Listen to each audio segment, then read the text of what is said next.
Hi, I'm Brett Johnson, former United States most wanted cyber criminal, now good guy. Or as the United States Secret Service called me, the original internet godfather. Now, how do you get that title? Well, 39 felonies because 38 just wasn't enough. I was placed on the United States most wanted list. I escaped from prison. And if that weren't enough, the real claim of notoriety is I built and ran the first organized cybercrime community. It was called Shadow Crew. It was a precursor to today's darknet and darknet markets, and it laid the foundation for the way modern cybercrime channels operate today. Of course, I went to prison. Now, there's a whole story behind that of my life growing up as a criminal, cybercrime, prison, turning my life around. But right now, we don't have time for that. Right now, it's time for the Brett Johnson Show. Today's episode, Zelle fraud. What is it? How does it happen? What you can do to protect yourself and what else needs to be done when we come back on the Brett Johnson Show. All right, and we are back to the Brett Johnson Show. Today's episode, Zelle fraud. What is it? How does it happen? How can you protect yourself? If you already frauded, what do you need to do? And what do banks need to do or financial institutions need to do to help protect the customers which are in danger of being defrauded? Now, that being said, this episode was supposed to feature the great Thomas O'Malley, and we did record, and it was a fantastic recording. Well, not recording, it was a fantastic session. The recording, however, was corrupted. So here I am, I'm doing an emergency recording to talk about Zelle fraud. I'm going to bring Thomas back in the next week or so, and we'll re-record that episode and get it out because I want to give Thomas credit. Thomas O'Malley, for those who do not know it, he spent his career as a federal prosecutor. He was a federal prosecutor for 32 years. His entire life has been about protecting people, about giving voice to victims, about making sure those who commit crimes or victimize others are held accountable. He's retired. He retired in 2019. And since he's retired, he has been adamant about continuing that mission, which he's had his entire life of protecting others. He now runs a website called Frozen Pii, frozenpii.com, which has all the links that you need to do to protect yourself from identity thieves and cyber criminals like I used to be. So it's very good. Instead of, I talk about every day, every presentation I give, I talk about how the first step is to freeze your credit. No, not credit alerts, not credit monitoring. Yeah, you maybe want to do that too, but the most important thing is to freeze your credit. Well, the problem with that is a lot of people don't know how to freeze their credit. First of all, credit freezes are free. They've been free since 2018, September 18th, 2018, as a matter of fact. They're free, but even though they're free, they've been free now for, 3-4 years. I lose track of time with the pandemic and COVID. It's like everything got put on just a halt. Time stops as we go through this nightmare scenario where everyone plays politics with this virus. So credit freezes have been free since 2018. Now, that being said, you would think that a lot of people would take advantage of that tool because it is an outstanding tool to protect your identity. Today's percentage, only 12% of the United States population have a credit freeze in place, 12%.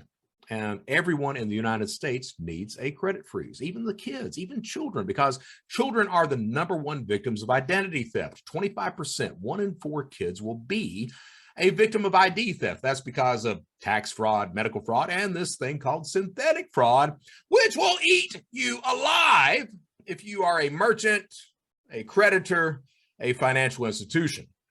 We'll do an episode on synthetic fraud in the near future. So I've talked about that. Thomas, and the thing is if you try to freeze your credit, you have to go to all 3 credit bureaus. And as you try to navigate their website, you find out it's fairly difficult to find where you're supposed to go to sign up for those credit freezes. These credit bureaus, they try to talk you into paying for credit alerts or credit monitoring and all that, and you want to bypass all of that. You can go back and get credit monitoring if you want, but you want to bypass all that and go strictly for the credit freeze. It's free. Well, Thomas has made this site called Frozen Pie. He actually, Frozen Pii, frozenpie.com. He actually built it before he retired to help people with the OPM breach. And since that point, he's continued to add to it and refine it. And now it's a very good site that I advise people to go to in order to do what they need to do to protect themselves. It's got tons of links where you can complain to if you're victimized, things like that. So do visit it. That being said, Thomas has recently taken it under his belt to start complaining about Zelle fraud. And I don't think that Thomas O'Malley gets the proper credit that he deserves. Every day, I mean, I work hard on LinkedIn, but he puts me to shame. He truly does. Every day he is, he's calling out, he's recognizing victims, he's recognizing where some wrongdoing is going. Sometimes he's like me and he goes overboard, but Thomas cares. He does, he cares. And I think he needs more recognition for that. So again, I did record an episode on Zelle fraud with Thomas. It was meant to air today. I told Thomas it would air today, but as I was editing it, we recorded it 2 days ago. As I was editing the episode, got about 15 minutes into it, and the whole damn thing is corrupted. So while the session was outstanding, the recording was not. And I'm doing this emergency recording so that we have an episode today. Yes, I'm doing it the day of release. Ha! Nothing like waiting until the last moment, Brady. Right. So that being said, we'll get to Zelle in just a second. I wanted to bring up something else. I'm second week on the job as Chief Criminal Officer of Arcos Labs. Now, what the hell is a Chief Criminal Officer? Well, it's something that we're continuing to find out exactly what that entails, but basically it allows, my viewpoint of that is it allows Arcos to get a true insight to the cybercrime world, the criminal mindset, and up-to-date data and intel about the crimes that are happening and the crimes that are likely to happen. I've been big about that since I've turned my life around, about getting that information out. And Arcos, I want to be completely open about Arcos. They are fantastic already about doing that. So I'm kind of, I don't even want, it sounds conceited like if I say it, but I'm kind of like the whipped cream and the cherry on top of the banana split. You don't need it to be successful, but man, it tastes good. It tastes good. So I talk to companies, we share information with them. I give an analysis of the types of fraud which is hitting their system, the types of fraud that will be hitting their system, and have a discussion. And many times Arcos can help protect that organization from the type of crime that they're being victimized with or have the potential to be victimized with. So that's my job, and that job will continue to grow and be better defined than what I just said. All right, like I said, it's learning pains, and that's basically what I talk about right now. These learning pains, these growing pains of Brett Johnson entering the corporate world, because there have been a few hiccups, all because of me. Make no mistake, Arcos is great. Brett Johnson, I'm not used to that shit. So it's learning this entire structure and what a corporate world is like. And so for a guy who, excuse me as I get a drink there, I've got my nifty About Fraud coffee cup. I advise you guys to go over and visit them. They are outstanding as well. I know those guys very well. The thing is that, there's been learning pains. There has. I've bucked a few things. I was told yesterday that the response to me coming in as Chief Criminal Officer was largely positive. That there were a few people that made the comment, well, he's kind of in your face. He's a little brazen, Yeah, that's a friendly euphemism for being an asshole sometimes, which I take full responsibility, credit, whatever you want to say for that. But I guess that I want to talk about that for a second. This is my third show, my third attempt at a show, and I'm really hoping that this show is successful. I truly am. I would like to grow this show into something that we can come in and talk about. Not just me, but I'll bring guests in like Thomas and other people as well, and let them talk about what's important to them. All right, and it's going to have a crime emphasis to it, cybercrime, cybersecurity. But there will be other things that will be discussed as we go along, things that that I think is interesting. All right. And I hope you do too. And I hope the show continues to grow. I would honestly like to see it become a big success. I mean, who wouldn't? This is the third attempt at that. The first attempt was the online fraudcast with Carice Hendrick. Carice Hendrick is an outstanding individual. She is extremely knowledgeable. She has a podcast now called Fraudology. I advise you guys to head over and listen to it if you've not. She's extremely knowledgeable about everything she talks about, and she was very good about helping me get started and turning my life around. So we started the online fraudcast, and that show ended. That show ended because I would like to say we had a difference of opinion. It ended because I was an asshole. All right. I was that brazen guy. I am that brazen guy. I'm the guy. I'm widely respected in this industry today. I am. I'm widely respected in that. People know that when I say something, I don't say it without reason. I don't say it unless there's something to back it up, and I don't say it unless it's true. All right. And part of that trust is built upon I am the guy that will say what needs to be said when no one else will, regardless of who it hurts, regardless of whether it costs me money. Regardless, I'm going to say the truth, and I'm going to get it out there. All right. So I've built a reputation on that. The interesting thing is that's the way I've been my entire life. All right. And I'll give you an example. So the fraud, and I'll get to that in a second, but the fraudcast ends. The fraudcast ends because one of us was an asshole, and it was me. Today, Carice Hendrick, she has, I have no idea what she's doing. I assume she's doing very well with her show. She doesn't really talk to me anymore because I was an asshole. All right. I regret that, but that's simply the fact of the matter. Yeah. So there, I said it. All right. The second show I did, and it started to come into play as the online fraudcast was going, was the Anglerfish podcast. You see the graphic behind me, the Anglerfish podcast. That fish guy was initially the logo for the Anglerfish podcast. And I liked the guy enough. I'm like, hey, I'd like to keep him for the Brett Johnson show. I just like the guy. So I started the Anglerfish podcast with the idea of it being my story. It was supposed to be just a one-shot season where Brett Johnson comes in an in-depth way and tells his story. And that was like 18, 19 episodes of my biography. And that's one of the reasons I'm not talking about my biography in depth in this show. I will certainly do an episode on who Brett Johnson is in the very near future so that people know, but I'm not going to go into 18 episodes of who Brett Johnson is. We'll find out as the show grows. All right.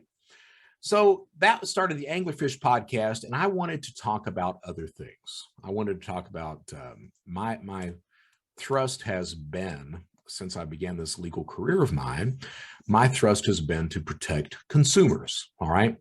Now, businesses are important because they deal with consumers, but my emphasis is to protect consumers because we are all consumers at the end of the day. Now, the reason I bring that up, this is the third attempt at the show, and I'm truly hoping that this is a success. I'm putting all my effort into this and hoping that it's a success. And what does this have to do with the corporate world? I'm getting there. Just bear with me. I'm getting there.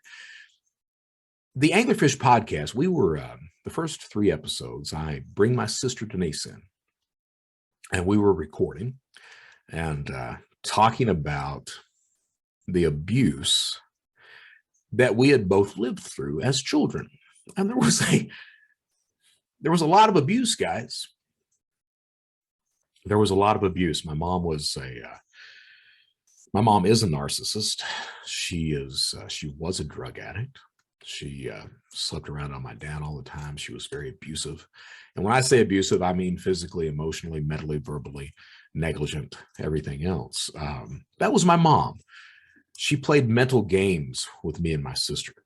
And I've talked about that in the past. This is a mother who used to look at me and my sister as we were children. Children.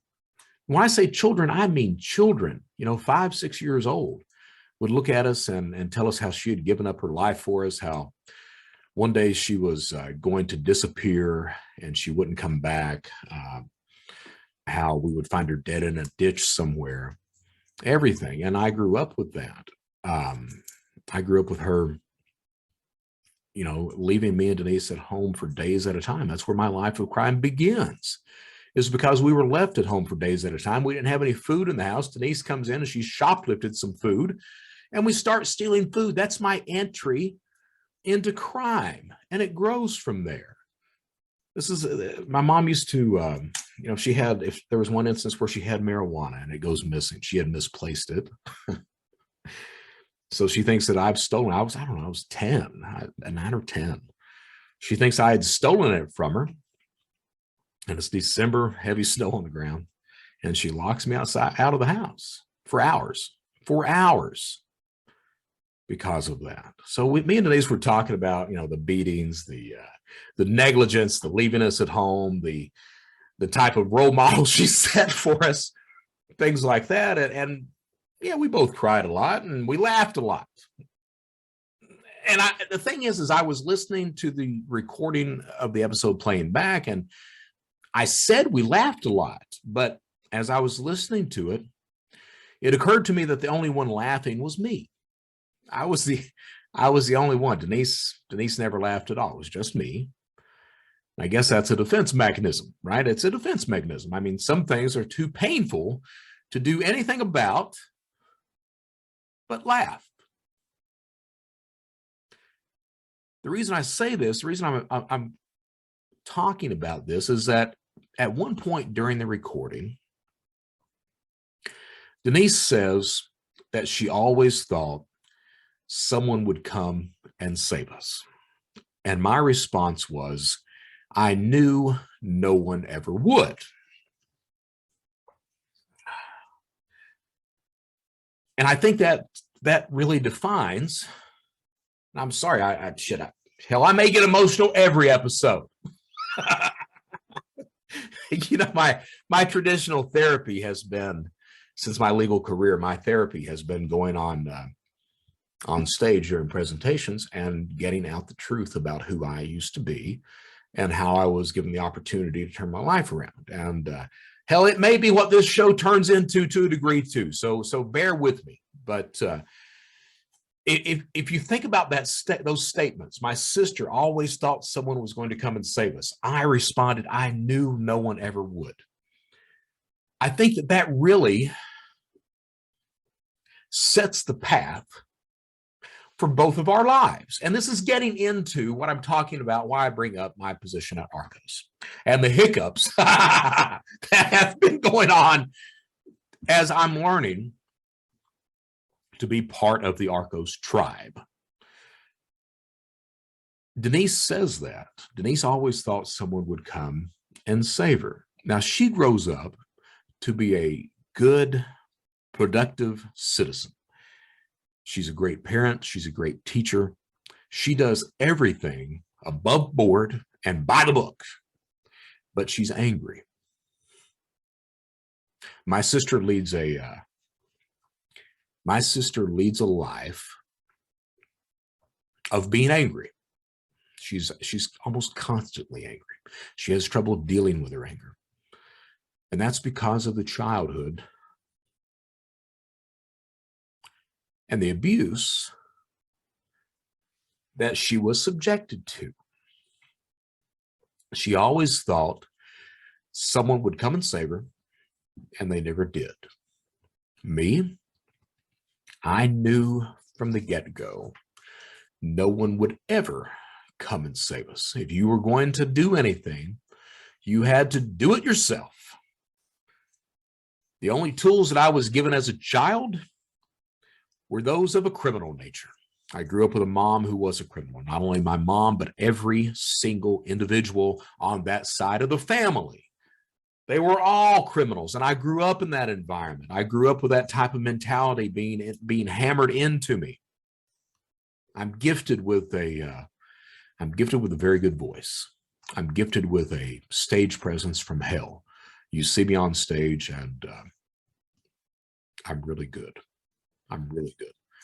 And I'm also gifted with being very bright, very intelligent.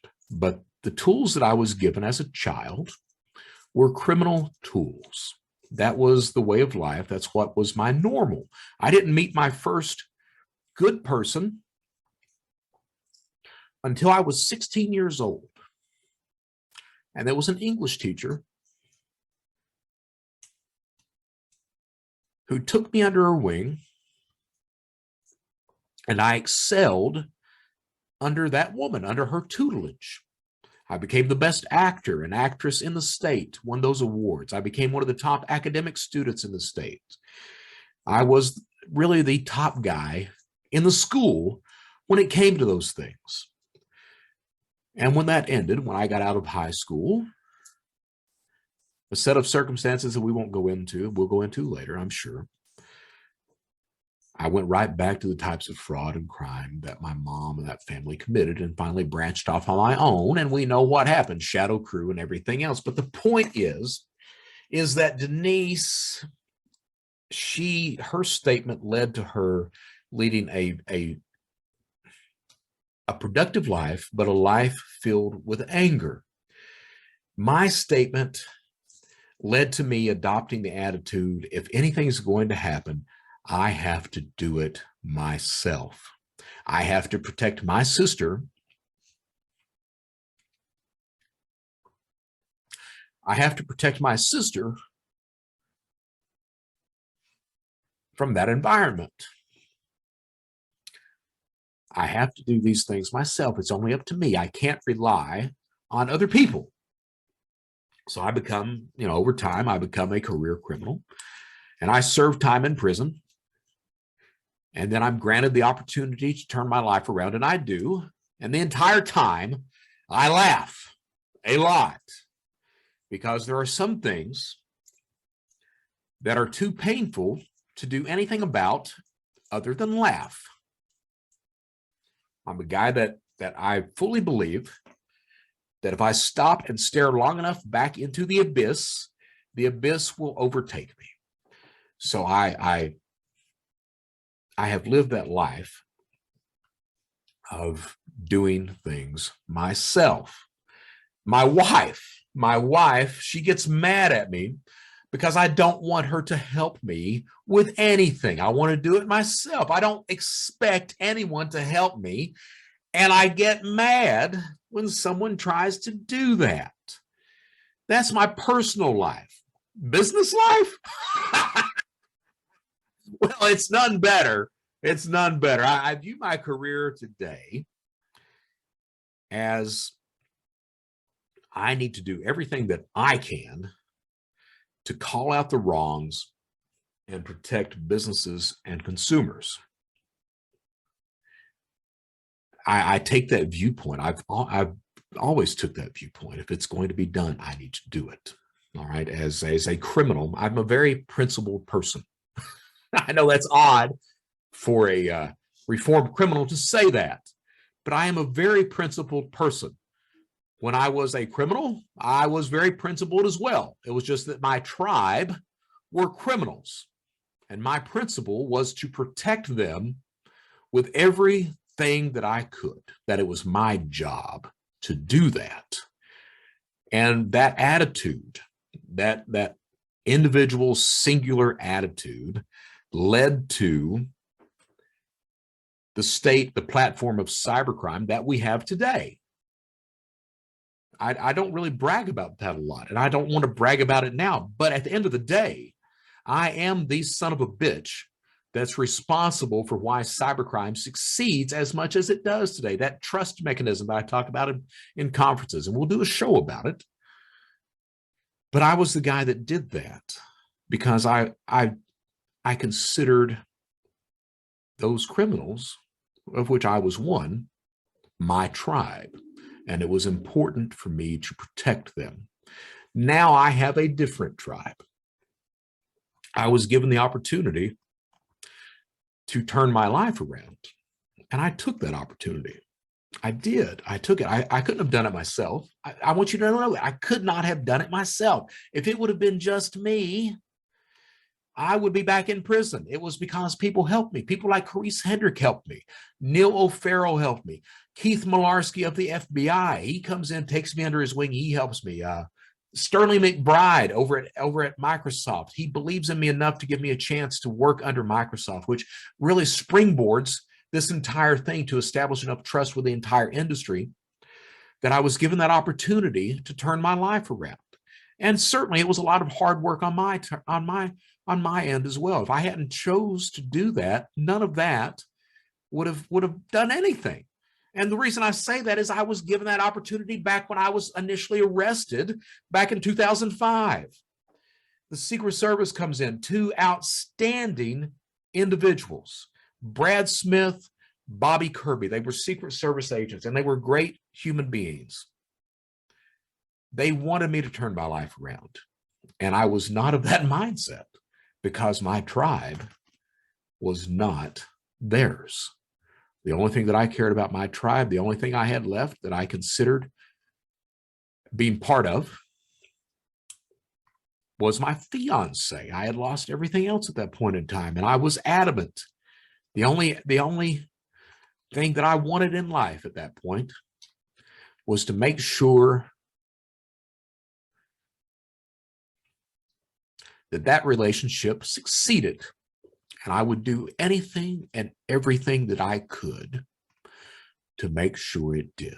And that meant for me, my mindset at that time, it meant for me to continue to commit crime from inside Secret Service offices for 10 months with them beside me. That was, yeah, that's yeah, that's way the hell out there. That's way the hell out there. But that's what happened. I was not, my rationale was not theirs. My tribe was not theirs.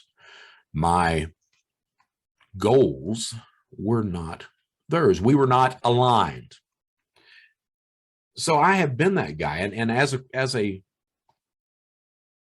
now in this legal career of mine, I have turned my life around. All right. And what really proved that to me, I still won't say, I'm asked in interviews frequently. I still to this day, this many years later, will you ever go back to committing crime? And they want you to say, oh no, I'll never do it again. That's what the media wants you to say. That's what security companies and people who hire you want you to say, because it makes everyone feel nice, warm, and fuzzy at the end of the day.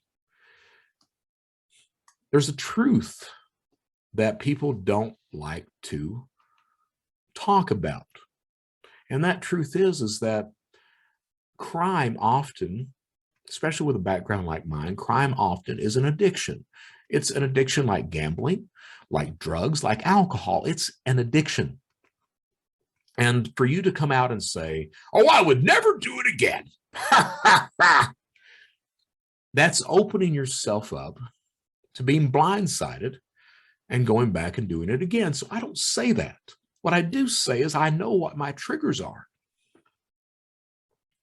And I do everything I can to avoid those. I have built a network, my initial network that I built up, because I'm a planner. I'm a strategic decision maker. For those game theory people out there, that'll make sense. We're going to have an episode talking about game theory. But I'm a strategic decision maker. And when I decided to start turning my life around, I built a network around me initially of every single law enforcement individual that I could find, then every single cybersecurity professional that I could find. And I started building those relationships, those peers, so that I would constantly have people looking at me. And then hopefully that would turn into a support net, a safety net that would help me if I needed it. And it worked. It worked. Turns out that a lot of law enforcement, I have this thing that I say that, law enforcement stops being assholes when you stop breaking the law. And it's true. You don't break the law, they're not assholes anymore. Weird that. But it turns out that there are a lot of people out there who simply want you to do the right thing. And they will help you any way they can to help you do that. And I knew that what really clued me in that I was, and I'm not saying I'd never break the law again. I know what my triggers are. But what really clued me in that I had rounded that curve was the pandemic.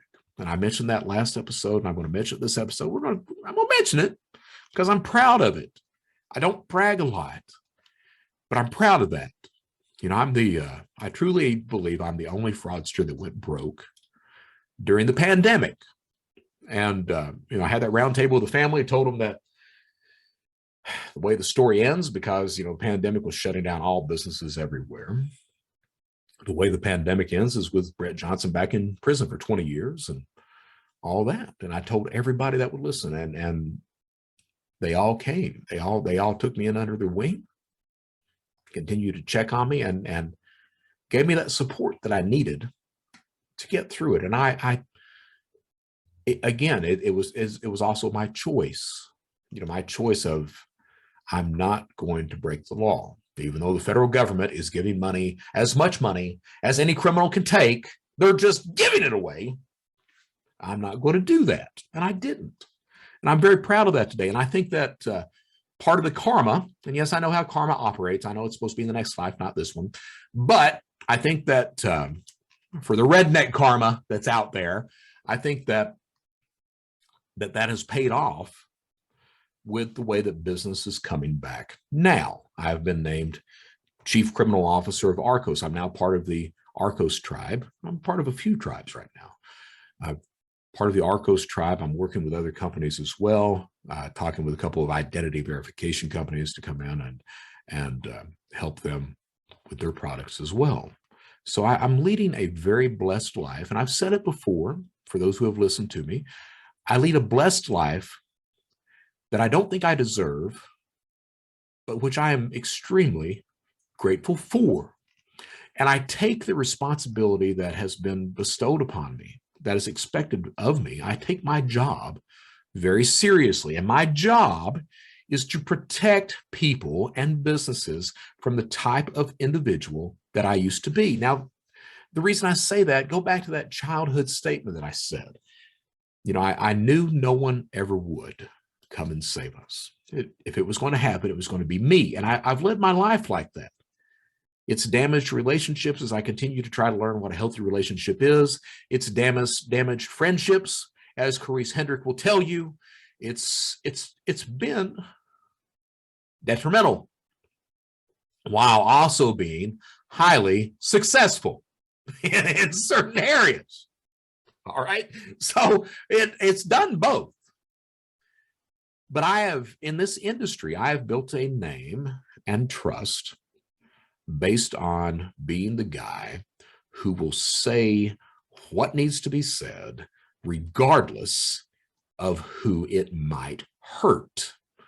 If it protects someone, if it protects the greater masses, I will say what needs to be said, regardless of the consequence, because I take my responsibility seriously. All right. Now, the issue with that is that, as was pointed out, well, Brett, you can be a little brazen at times. Well, yeah, I am. That's a nice euphemism for Brett. You can be an asshole. Yeah, I can. And I got to be honest with you. There are times that I don't like it and times that I do like it. All right. There are times when it's beneficial and there are times when it's not beneficial. I'll give you an example. All right. Well, I won't give you an example, but talking about this corporate world. Now, I am part of what I call the consumer tribe these days, individuals trying to protect them. I am part of, this is just business stuff.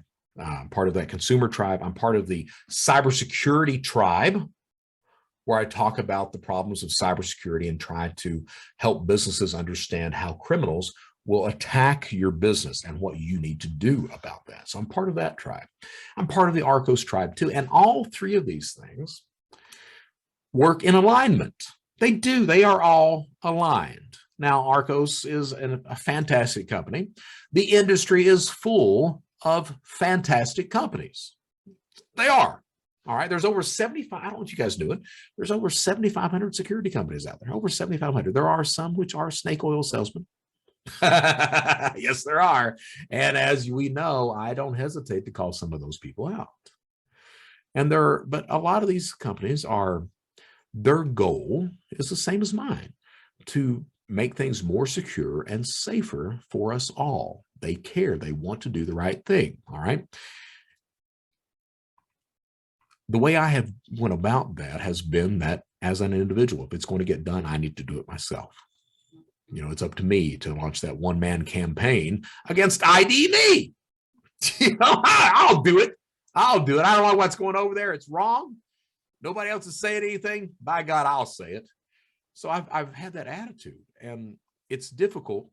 And here's the corporate thing. It's difficult for me to realize, I'm just 2 weeks into this, but it's difficult for me to realize that the tools that I had before, Brett Johnson being the guy who will say it, Brett Johnson being truthful, Brett Johnson being trusted because, when I say something, I'm backing it up.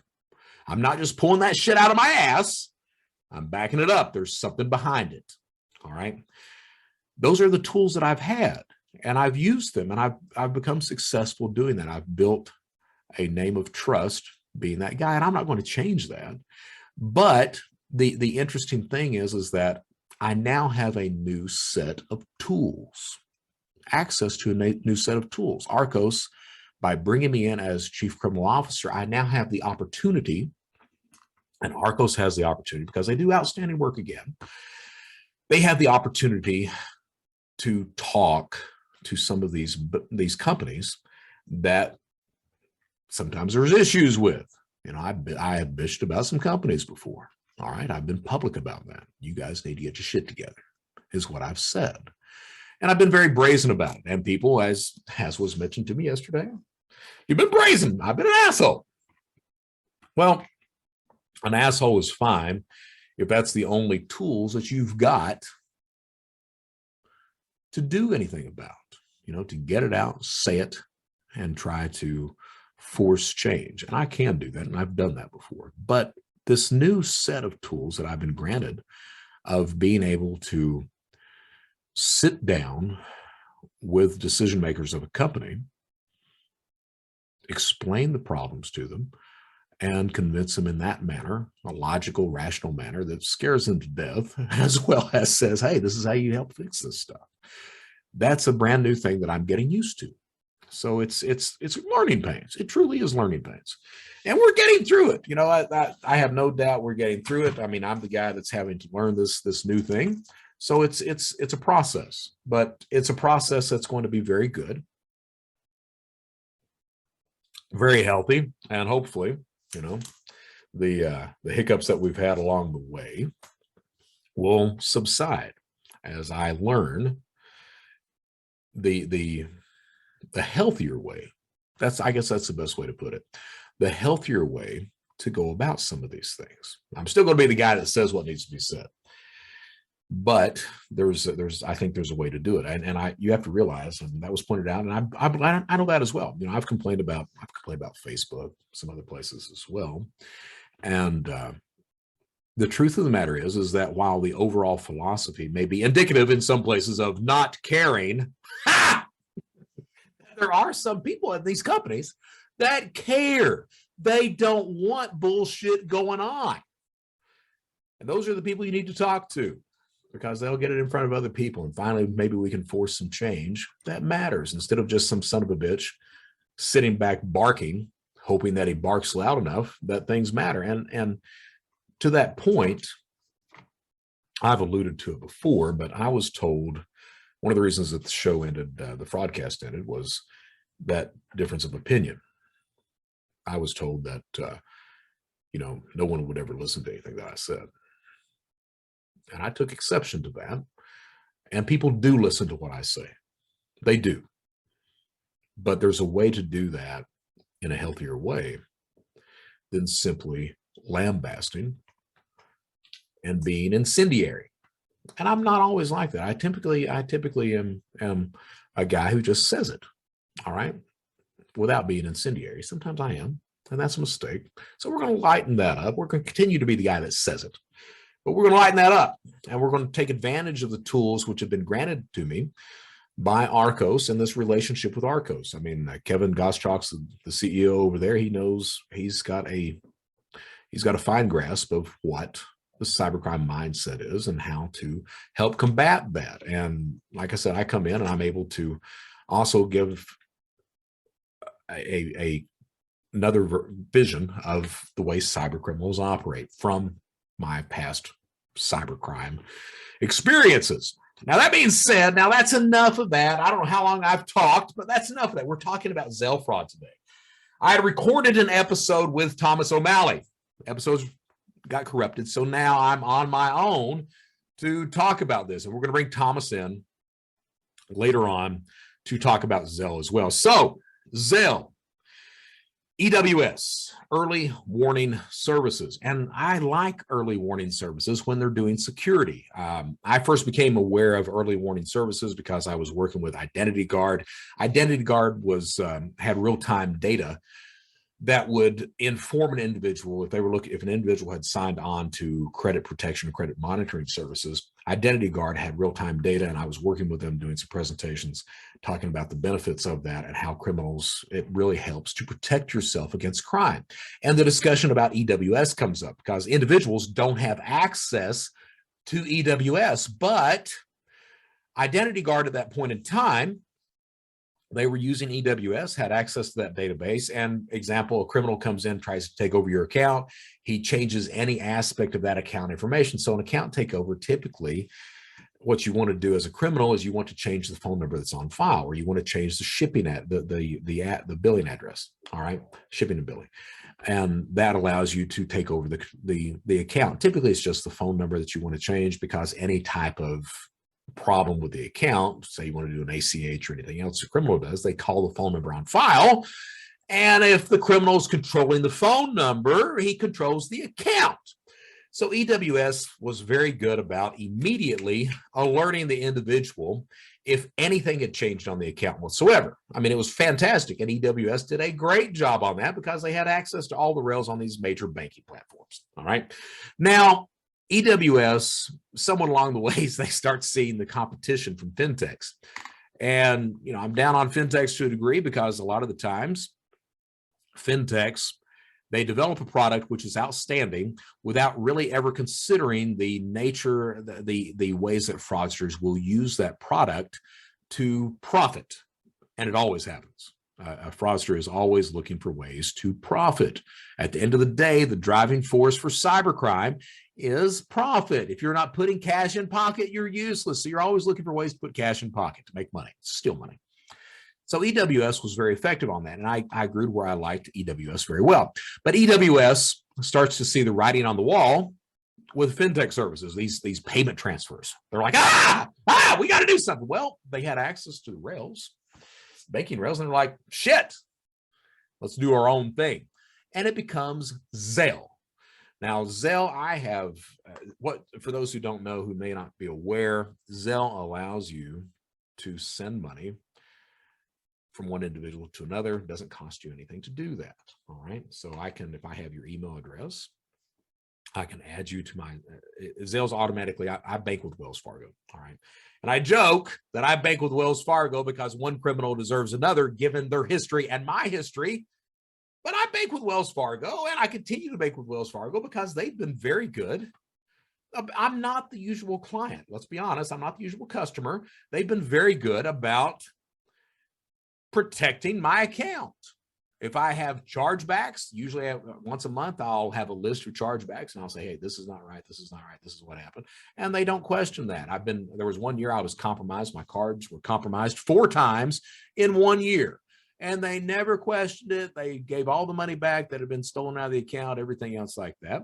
So I like Wells, and they've done me right. And I still joke about it because, hey, if you can't take a joke, what the hell?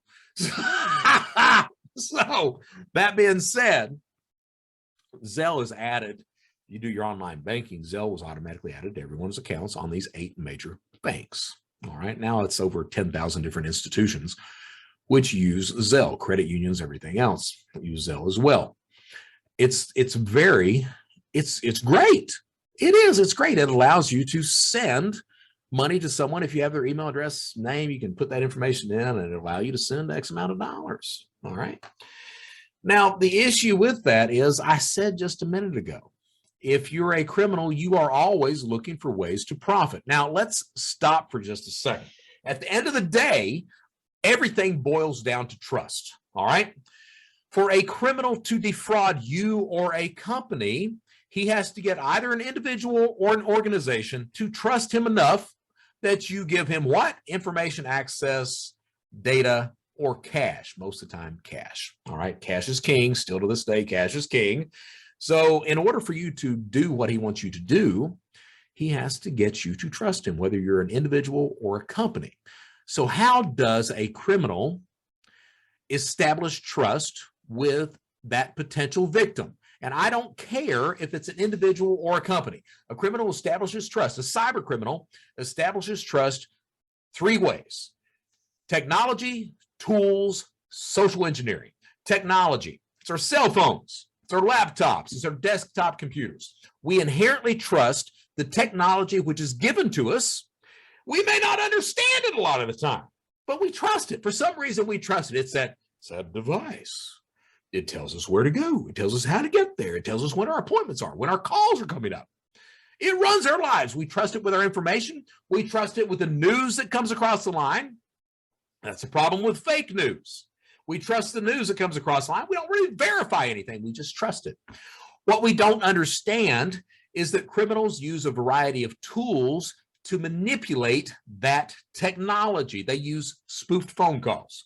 10 cents a minute spoofed phone call will allow a criminal to change what you see on your caller ID when he calls. Instead of seeing the phone number that he's calling from, you'll see the phone number of your financial institution, of the sheriff's department, of the IRS, of the Social Security Administration. He uses SOX 5 proxies so that while he may be located in some place like Ghana, Nigeria, New York, Brazil, where have you, he can make it appear that the machine is in Florida, Wyoming, California, Canada, wherever he wants it to make it appear. He uses these tools to do that. He uses spoofed browser fingerprints or device fingerprints, where he can come into a website, and the website will believe that that is your device, which is signing in using your stolen credentials. It lets him gain trust in that system enough to potentially commit fraud. All right. So these tools are out there. Your identity is simply a tool. These victims of identity theft, criminals don't really view it as an identity. It's simply a tool. It's data to be used to profit. Your credit card numbers, it's a tool. Your social, it's a tool. Everything's a tool that you go off and use to commit crime. All right. So that's what I'm talking about. So technology, tools, basically that tends to lay just a base level of trust. Once that base level of trust is established, that's when social engineering kicks in. That's where we get to see how good of a con man, how good of a liar, how good of a social engineer that criminal is in manipulating you to give him what he wants: information, access, data, cash most of the time. Here's where Zelle comes in. The Zelle attacks are that to a T. All right. Now, there have been thousands of people that have been defrauded through Zelle. All right. Through Zelle. And what typically happens, the way the attack typically happens, and again, Thomas would be talking about this if the damn episode hadn't corrupted. But what typically happens is an individual receives a text message. The text message says something along the lines of, we're going to withdraw money, your transfer is going through, blah, blah, blah, blah, blah. If this is not correct, please call this number. And it gives a number to call The potential victim, upon seeing that, the idea is that text message convinces the victim enough to call in, at which point the fraudster, social engineering, kicks in, and the fraudster tries to convince the victim to send money or give access to an account, at which point he steals everything that he possibly can from you. All right, so to walk through that, you get a text message. You can spoof the text message to where it appears that it comes from the bank. You can also use the bank logo on the text message so that it looks like it's coming from the bank. Now, stop there for a second. And I told you everything's a tool. Now, I've been talking a few months ago. I had a call from, let me get a drink. Again, my About Fraud coffee cup. Visit them. They know what the hell they're talking about. Cold coffee. I don't even give a damn anymore. Finish that. Time for their other drink. So, a few months ago, I was talking with a reporter, a very high-profile reporter. I believe he was from CBS. He wasn't from CBS. And he was asking me about medical data. And what was going on is, and give you an idea about medical records. Cybercrime communities, when I was a cyber criminal, we did not give a damn about your medical records, because we had all the identity information on the planet. We were fishing it all out. Back then, phishing was brand new. We could ask any question that we wanted to. Typically, there were 20, 30 fields that were filled out on a phishing email. All right, now phishing has become much harder. People are more aware of it. So typically when you're phishing now, you're just looking for credentials, login credentials. All right. But back then you could ask everything. When you sent out a phishing email and people responded to it, you would get the name, address, social, date of birth, driver's license number, account details, the login details, credit card number, PIN, everything else. You would get the whole profile. Nowadays, it's not like that. Well, back then, because it was that effective with phishing, medical data was pretty much useless to us. We had no need for that. Why would we need that when we get all the information elsewhere? So you'd have people that would come in with stolen medical records, and they would try to sell them on Shadow Crew or Carter Planet or Carter's Market or Scandinavian Carding, all the sites that were around back then. And nobody would buy that shit because it wasn't valuable back then. And typically the person who stole that data, usually an insider, typically the person who had stolen that data would end up saying, hey, well, what will you give me for it? So he's sitting there trying to become rich off of it, realizes that, hey, at that point in time, there's not a market for it, dude. And it's a very specialized market at that, even back then. So he would end up saying, what would you give me for it? Things have changed since then. They've changed dramatically since then. Now medical records have a lot of value. You can get a lot of data from a medical record. So I was talking to this reporter from CBS, and he was doing a story. And he had done a story previously, and it was kind of a follow-up. But what was going on is someone would use stolen medical records, and they would give these medical records to a call center. The call center would then call the individuals on these records and act like they were the doctor's office. And they would recite some of the data that was in the medical records. I see back in 2016, you had this procedure, this happened to you, you've suffered from this, blah, blah, blah, blah, blah. And that would be used to build enough trust up with that potential victim to convince them to do what you wanted them to do, what the call center wanted them to do. And the idea is you would convince that victim to go in to a laboratory, and sign on to a cancer test that they didn't really need. So the victims, it was Medicare, Medicaid fraud is what it was. The victims would go in and get this test that they didn't need. A doctor would sign off for it. The doctor, of course, was committing fraud. The lab was committing fraud. And of course, the call center was committing fraud. And it all began with the call center using stolen medical records to help build trust enough with that potential victim that they went in and agreed to this test. And the test would pay typically $25,000 per test. So a lot of profit was being generated. The victim wasn't losing money, but the government was losing a lot of money through this type of fraud. Now, the reason that I bring that up, the reporter asked me what I thought about that. And my response is the same thing I say about all these techniques. These techniques begin in one area, and then they trickle down to every single other area. As they become more ubiquitous, everybody starts to use them. And I said, well, this type of technique is going to be used throughout account takeovers as well. Guess what? Brady saw that writing on the wall. So a lot of those people that are defrauded through Zelle, they get that text message or they get a phone call. The text message or the phone call is spoofed where it appears that it's your financial institution calling, or the text message appears that it's your financial institution. You're given a number to call back. You call back. They're acting like they are your financial institution, your bank that you bank with. And they're saying, hey, you know, we're doing that transfer for you, or whatever the issue is. There's a problem, you know.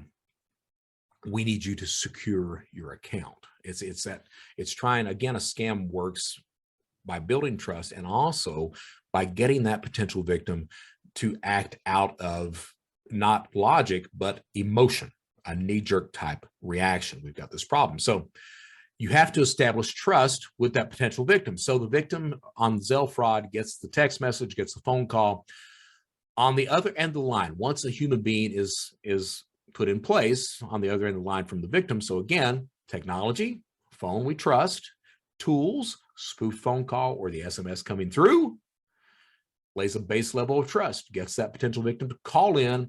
That's where social engineering comes in to help finalize that trust, to get that potential victim to trust you enough that you give the criminal what he, sometimes she, wants. So the way that Zelle fraud is, a lot of it's happening is that victim calls a number, or a human gets on the other end of the line from that victim. That human has enough information about that victim that it convinces the victim that it is the financial institution talking to you. Sometimes it's some of your banking transactions that the criminal has access to. All right, so he's signed on to your account, or he's pulled some details from someplace and he's quoting back, you know, we see you've done this. You see you've done this. Well, look, you did not initiate this transfer. Okay, well, you know, we need you to do this on Zelle. We're going to, because someone has access to your account now, we need you to move your money over here. Once you move your money over here, we'll make sure we're solidified over here. This new account no one has access to, we're going to take care of you. Don't worry, we're going to protect you.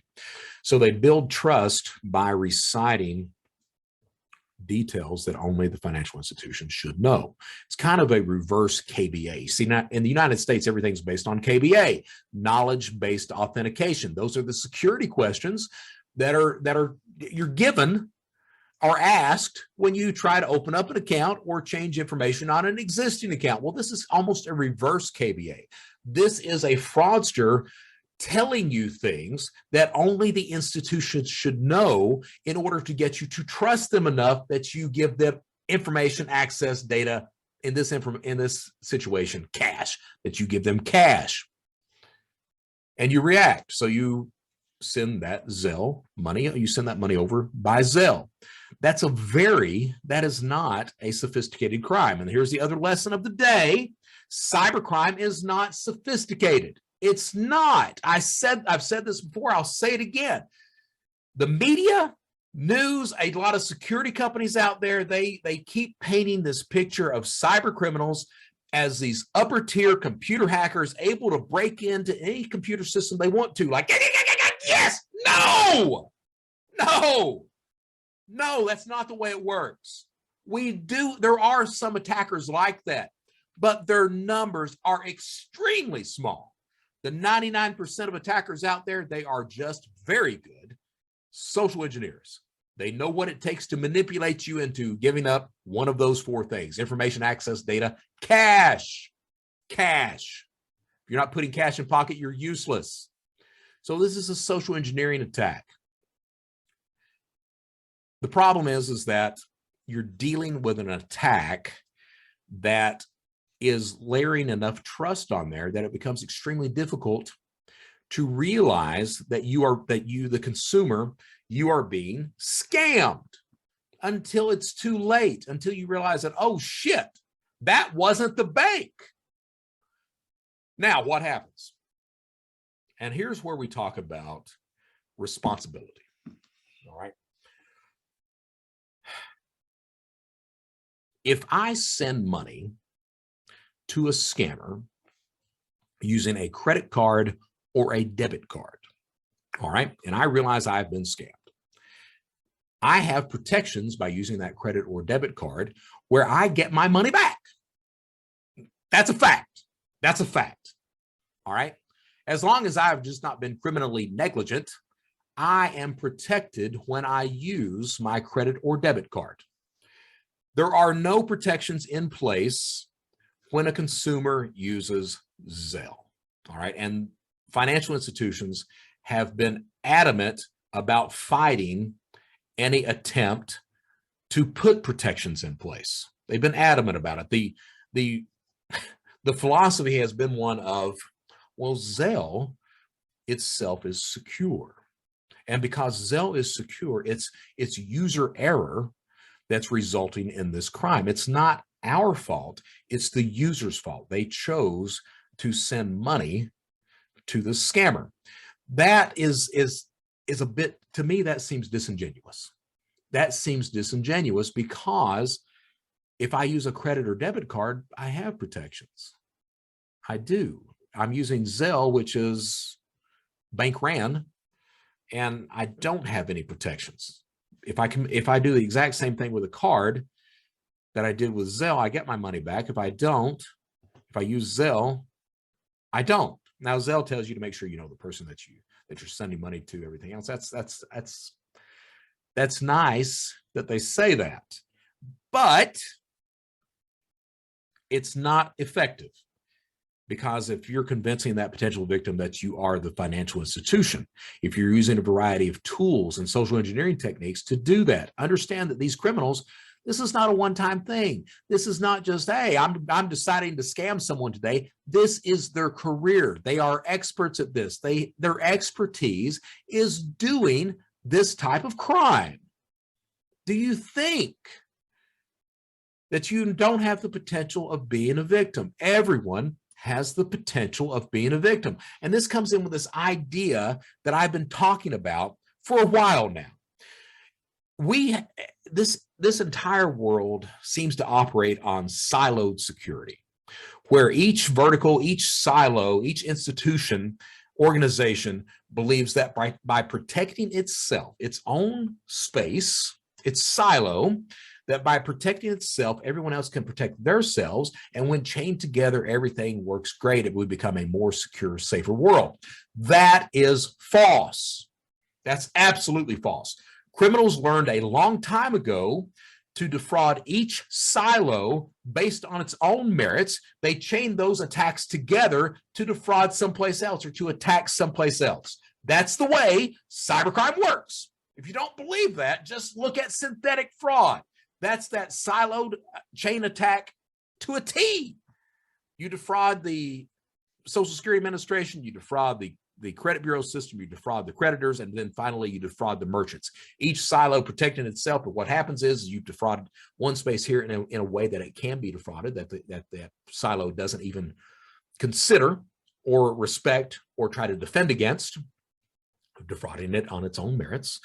You use that information to come over here, use that information, blah, blah, blah, blah, blah, until finally you get to the end of the chain where you're defrauded using all those siloed solo attacks chained together to defraud another organization. That's the way it operates. As such, people need to start understanding siloed security is ineffective. To quote Hillary Clinton, and I don't give a damn what your political preferences. I don't care. I hate them all. I hate them all. I start my morning every day by watching Fox News and CNN so I can get pissed off at everybody. I don't care what your political preference is, but she came out with a book that said it takes a village. There's a lot of, I didn't read the book. I didn't. I don't give a damn what she wrote. But that title is a very truthful title. If we are going to be a safe, secure society, it takes a village. It takes everybody looking out for everyone else. It takes a concerted effort. So on the consumer side, now I think that we need those protections on the bank. We do. We do. They can do it with cards. They can damn sure do it with Zelle. So we do need those protections in place. All right. Now, there's the argument that, well, if banks were just to simply refund anyone who's been scammed, well, that means that the consumer, I mean, they're not going to worry about their security. They're just going to send money out to whoever they can. They're not going to worry about it because they're going to get it back. That, again, is a disingenuous argument because we do that with debit cards and credit cards. Now, does every consumer just willy-nilly pay any fraudster? No, because there's been a lot of education on that end of the line as well about, hey, this is what you need to do to protect your account. Financial institutions have been very big about getting word out. These are the scams that are going around. This is what you need to watch out for. Watch out for fake websites this time of year. Watch out for these Christmas scams. Watch out for this guy on eBay, like I used to be, selling cameras at 80% of retail because, hey, they may not exist. So we've been very big about trying to educate consumers. The areas where we've not been big at, gift cards, one of the big ones. I mean, for some reason, retailers are really big about not wanting to educate consumers. Same thing for Zelle. And what it boils down to is this idea of friction. This idea of friction.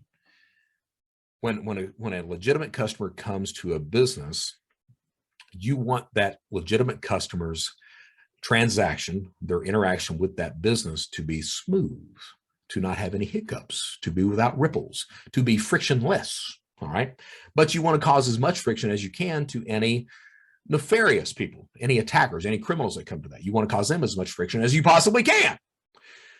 And I think the idea has been that, Zelle, banks have been refusing, and we're seeing right now the Consumer Financial Protection Bureau is starting to look at them more closely and everything else.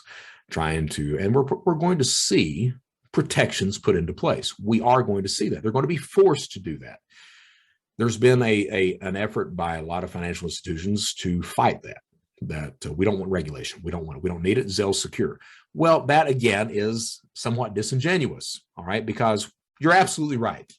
You are absolutely right. I have used Zelle before. Absolutely. I still use it today. And it is as long as you know the person that you're sending it to, as long as you're not being social engineered, the platform itself is very secure. So the bank's done everything they need to? No, they've not. They've not. Think of it like this, all right? A lot of people argue, actually it's less people now than it was, but there's this, it used to be said that we don't need any regulation in cryptocurrency. We don't need any because the blockchain itself is very secure. Now, do we need regulation in cryptocurrency? Absolutely we do.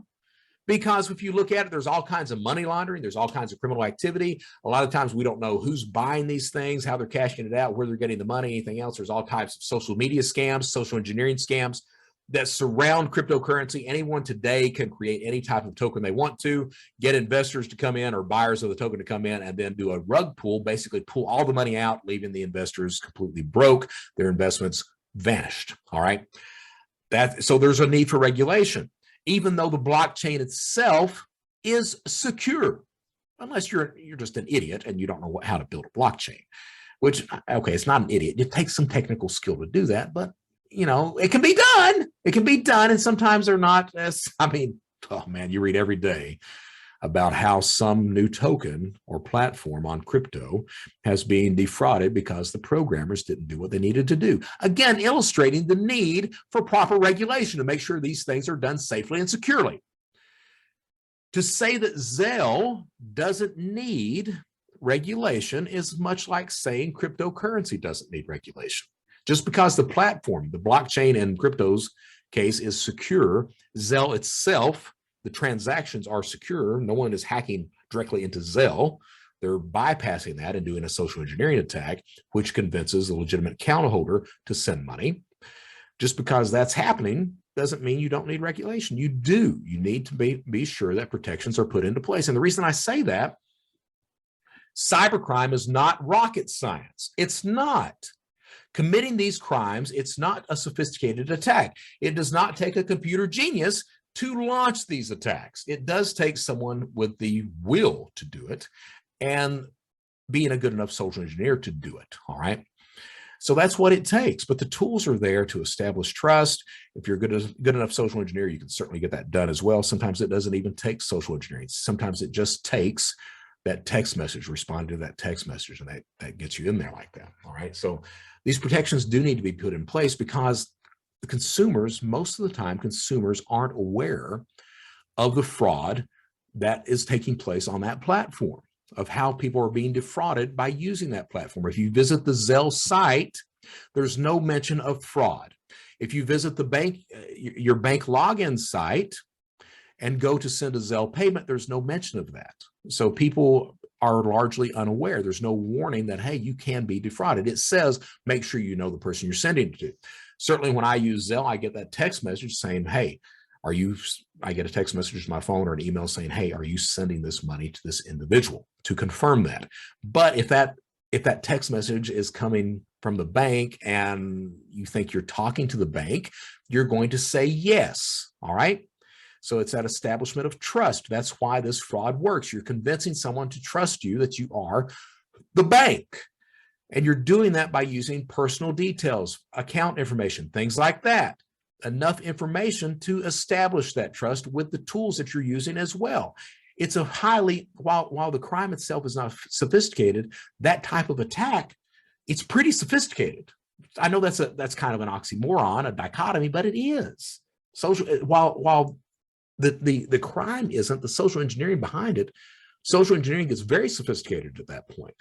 So much so that anyone can be defrauded. Now, banks, these financial institutions, know that this is going on. Make no mistake, they know that it's going on. They have decided to not fight that, to not put protections in place. And we're going to close this episode up in a minute. But the way that you fight that is it takes a village. Consumers need to be educated. So we need to be getting word out. This is one of the things that this podcast is doing, getting word about how this fraud happens. All right, so consumers need to be educated. At the same time, financial institutions need to take some responsibility in protecting their customers, because as I was told long ago by the CEO of SIFT, I'm not even sure if he's still over there, but the CEO of SIFT at that point in time, he said, Brett, trust is earned in droplets, but it's lost in buckets. So the people now who are using Zelle, those people who are being defrauded, and then the onus is put directly on them. Are they going to trust that financial institution anymore? No, they're not. Are they going to tell all their family, friends, and associates about being ripped off and how the bank didn't help them? Yes, they are. So you're going to lose that trust by buckets. That trust that it took you years to establish. You're going to lose it by the bucketful. It's very easy to combat that. It takes a village, though. There are things that can be done on the front end. You can certainly have questions, and it's friction, yes, but I think it's necessary friction. You can have questions at the beginning that ask these individuals, were you contacted by phone, by the bank prior to this transaction? Were you contacted by SMS? Did the bank contact you in any way? That, or whatever, it doesn't have to be a direct question like that, but questions could be formed that would help clue in the bank as well as the customer that this might be a fraud. On the back end, there's enough security and data there to help determine the likelihood of the transaction being fraud. There are enough tools. The tech is there to do that. So it's not like it's rocket science to protect against that. Now, I've got to close this episode up in just a second. That being said, banks have been refusing to give up. They've been refusing to take any responsibility for these transactions. They've said that it's the individual. Hundreds, thousands of individuals have been defrauded through Zelle. All right. The only way that I've been seeing that people get their money back is by complaining. So if you've been defrauded through Zelle, what do you need to do? Well, the first is you contact your bank and request a refund. Maybe it'll work. I've not really read much success on that. All right. But I have read a lot of success that once this becomes public, once you complain enough, that the banks sometimes give your money back. So where do you complain? Well, you file a complaint with the Federal Reserve. All right. You contact the Consumer Financial Protection Bureau. You contact your U.S. representative, complain there. Finally, you contact your state attorney general's office and you contact there. You contact the press Contact your local press. Let them know what's going on. Get a story out there. All right. That has been effective. It has been effective. The CFPB, the Consumer Financial Protection Bureau, they are looking at this right now. There will be protections that are forced to be in place. There will be. The shame of it is that a company, an organization, a vertical,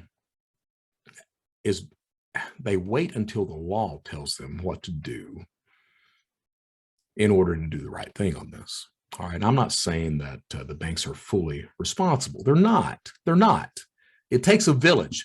You know, we as individuals, as consumers, we have to take some responsibility for our own security. We just can't rely on other people to do that. But when you're dealing with an institution that is capable of protecting its customers, there needs to be some accountability as well there. I am Brett Johnson. I have talked enough today. I'm going to bring back Thomas O'Malley in the next couple of weeks, and we'll have a more in-depth discussion on Zelle fraud. This is kind of just the taste of it. But I'm Brett Johnson. Pay attention out there. Stay safe, stay secure, stay vigilant. That's a nice tagline. It's been the tagline for the last two shows. It's kind of the tagline for this one, but we actually end by saying, hey, I'm Brett Johnson. I don't give a damn who you are. Do the right damn thing. This is the Brett Johnson Show. Thank you so much.